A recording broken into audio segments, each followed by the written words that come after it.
Hi all, മാസ്കിൻ്റെ പുതിയൊരു വീഡിയോയിലേക്ക് എല്ലാവർക്കും സ്വാഗതം. അപ്പോൾ ഇന്ന് നമ്മളിവിടെ ഈ ഒരു വീഡിയോയിൽ നോക്കുന്നത് എന്താണ് വർക്ക്, ഓക്കെ, എന്താണ് ഫോഴ്സ് എന്നുള്ള രണ്ട് ടോപ്പിക്കാണ്. നമുക്കറിയാം ഒരുപാട് തരത്തിലുള്ള ഫോഴ്സ് ഈ ഒരു വേൾഡിലുണ്ട്.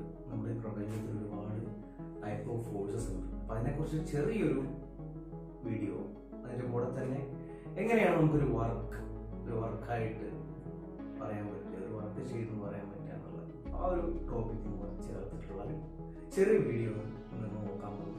ഓക്കെ, നമുക്ക് നോക്കാം. എന്താണ് ഫോഴ്സ്? അതിനെക്കുറിച്ച് നമ്മൾ ആദ്യമായിട്ട് നോക്കുമ്പോൾ അതിൻ്റെ ഒരു ഡെഫിനേഷനിലൂടെ നമുക്ക് കടന്നു പോകാം.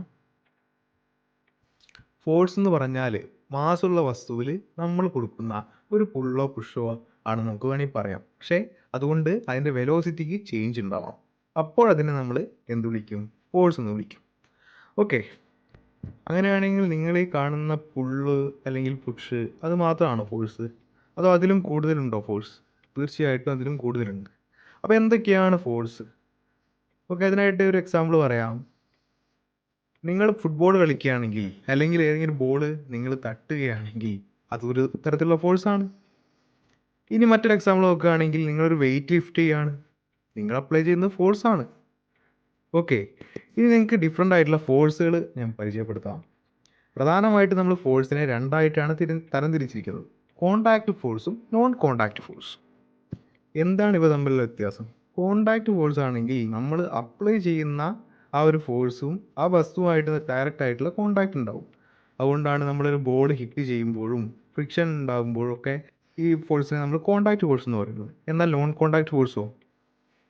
ഒരു മാഗ്നറ്റ് ഉപയോഗിച്ച് നമ്മൾ ഫോഴ്സ് അപ്ലൈ ചെയ്യണം, മാഗ്നറ്റിക് ഫോഴ്സ് അപ്ലൈ ചെയ്യാണ് വസ്തുവിൽ. പക്ഷേ നമ്മൾ അവിടെ ഡയറക്റ്റ് കോണ്ടാക്ട് ഉണ്ടാവുമോ? ഇല്ല. അതേപോലെ ഇലക്ട്രിക്കൽ ഫോഴ്സ്, ഗ്രാവിറ്റേഷണൽ ഫോഴ്സും ഒക്കെ നോൺ കോണ്ടാക്ട് ഫോഴ്സസ് ആണ്. അടുത്തായിട്ട് വർക്ക് എന്താണെന്ന് നമുക്ക് നോക്കാം. എന്താണ് വർക്ക്? അതിൻ്റെ ഡെറിവേഷനിലേക്ക് നമ്മൾ പോയാൽ ഒരു വസ്തുവിൽ നമ്മൾ ഒരു ഫോഴ്സ് അപ്ലൈ ചെയ്യുക. ഓക്കെ, ഒരു സാധാരണ ഒരു ഫോഴ്സ് അപ്ലൈ ചെയ്യും. അപ്പോൾ നമ്മൾ ഫോഴ്സ് അപ്ലൈ ചെയ്യുന്ന ദിശയിലേക്ക് ആ വസ്തുവിന് ഡിസ്പ്ലേസ്മെൻറ്റ് ഉണ്ടായാൽ നമ്മളൊരു വർക്ക് ചെയ്തെന്ന് നമുക്ക് പറയാൻ പറ്റും.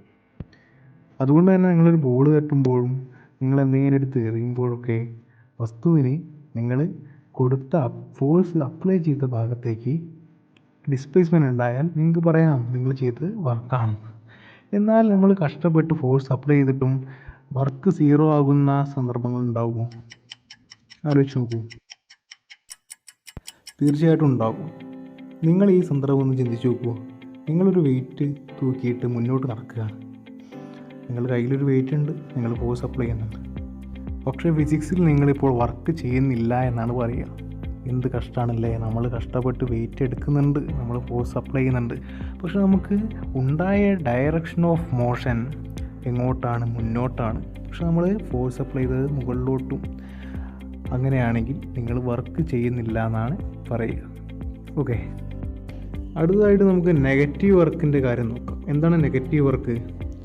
നമ്മൾ ഫോഴ്സ് അപ്ലൈ ചെയ്യുന്ന ഡയറക്ഷൻ്റെ ഓപ്പോസിറ്റ് ആയിട്ടാണ് ഡിസ്പ്ലേസ്മെൻറ്റ് ഉണ്ടാകുന്നതെങ്കിൽ അതിനാണ് നെഗറ്റീവ് വർക്ക് എന്ന് പറയുന്നത്. ഇതിനൊരു പെർഫെക്റ്റ് ഉദാഹരണമാണ് ഈ താഴെ കാണിക്കുന്ന ചിത്രം. ഇവിടെ ഒരു വലിയ ആളും ഒരു ചെറിയ ആളുമുണ്ട്. പരസ്പരം ഓപ്പോസിറ്റ് ആയിട്ടുള്ള ഡയറക്ഷനിൽ നിന്നിട്ടാണ് അവർ ഒരു പെട്ടി നീക്കാൻ ശ്രമിക്കുന്നത്. അപ്പോൾ വലിയ ആൾ കൂടുതൽ ഫോഴ്സ് അപ്ലൈ ചെയ്യുന്നതുകൊണ്ട് അദ്ദേഹം ഫോഴ്സ് അപ്ലൈ ചെയ്ത ഡയറക്ഷനിലേക്കാണ് ഇവിടെ പെട്ടി നീങ്ങുന്നത്. അതുകൊണ്ട് ആ ചെറിയ ആൾ ചെയ്ത വർക്കാണ് നെഗറ്റീവ് വർക്ക്. അപ്പോൾ നിങ്ങൾ കൂടുതൽ കൺഫ്യൂഷനിലേക്കൊന്നും പോകണ്ട. വളരെ സിമ്പിളായിട്ട് നിങ്ങൾ ഒരു വർക്ക് ചെയ്തെന്ന് പറയുകയാണെങ്കിൽ നിങ്ങൾ ഒരു ഫോഴ്സ് അപ്ലൈ ചെയ്യുന്ന ഡയറക്ഷനിൽ ആ വസ്തുവിന് ഡിസ്പ്ലേസ്മെൻറ്റ് ഉണ്ടാകണം. അത്രയേ ഉള്ളൂ.